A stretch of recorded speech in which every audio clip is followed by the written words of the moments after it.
কবি নজরুল ইসলামের একটা কথা ছিল কিংবা একটা লেখা এরকম ছিল, আমি জানি চিরজীবন আমাকে কাটতে হবে, কারণ আমি যে তোমাকে চেয়েছি।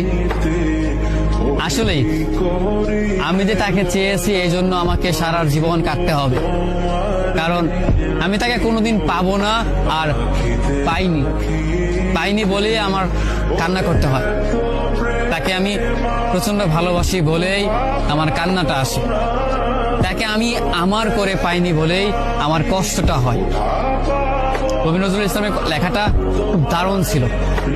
আসলেই তাকে পাইনি বলে আমাকে সারা জীবন কান্না করতে হবে। যদি সে আমার এই ভালোবাসাটা বুঝতো, আমার এই অসীম ভালোবাসাটা বুঝে আমাকে একটু বলতো যে আমি অন্যদের মতো কখনোই তোমাকে ছেড়ে যাব না, তাহলে বিশ্বাস করুন পৃথিবীতে হয়তো আমার চাইতে সুখী মানুষ আর কেউ হতে পারতো না।